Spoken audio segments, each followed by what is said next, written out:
Washington. The cybersecurity company FireEye says in a new report to private clients, obtained exclusively by NBC News, that hackers linked to North Korea recently targeted U.S. electric power companies with spear-phishing emails.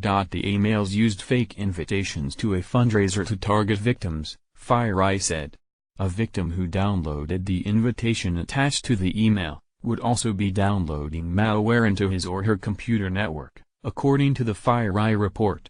The company did not dispute NBC's characterization of the report, but declined to comment. There is no evidence that the hacking attempts were successful, but FireEye assessed that the targeting of electric utilities could be related to increasing tensions between the U.S. and North Korea, potentially foreshadowing a disruptive cyber attack. Watch Andrea Mitchell on Nightly News for more. This is a signal that North Korea is a player in the cyber intrusion field, and it is growing in its ability to hurt us, said Frank Figliuzzi, the former chief of counterintelligence at the FBI. The FireEye report comes on the heels of an NBCNews.com report in August that U.S. intelligence officials are increasingly worried that North Korea will lash out on the face of enhanced U.S. pressure, by using its fearsome cyber capabilities to attack U.S. infrastructure.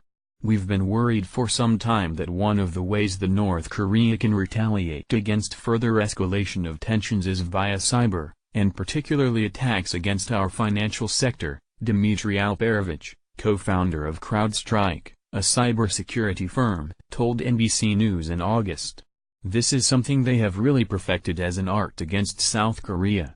Scott Aronson, a top security official at the Edison Electric Institute, an industry trade group, told NBC News in a statement, phishing attacks are something that electric companies prepare for and deal with on a regular basis, often in coordination with security experts and industry stakeholders.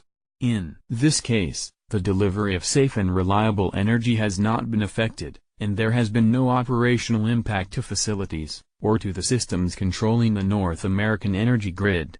A also referred questions to Robert Lee, a cybersecurity expert who consults with the industry. Lee told NBC News that any targeting of infrastructure by a foreign power is a concerning thing, but that North Korea and other adversaries are far from being able to disrupt the electric grid.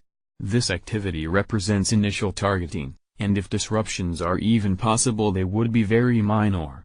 Related, has it ever been this bad with North Korea? Yes. Actually, Lee added that the North American power grid is considerably better off than people give it credit for.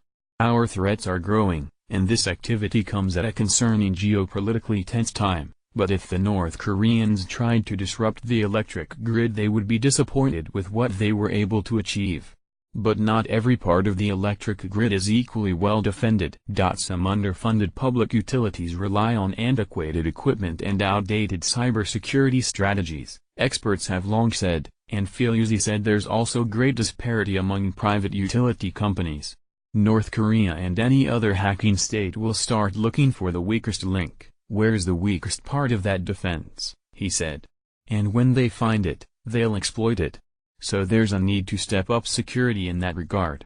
American intelligence officials rank North Korea behind Russia, China and Iran among U.S. adversaries in ability to inflict damage via cyber attacks. In 2014, U.S. intelligence officials say, North Korean hackers attacked Sony Pictures, destroying corporate computers and disclosing sensitive company data. The U.S. accused North Korea of carrying it out in response to a film lampooning North Korean leader Kim Jong-un. Experts worry that North Korea could deploy the same techniques to inflict harm not just on one company, but on the American economy.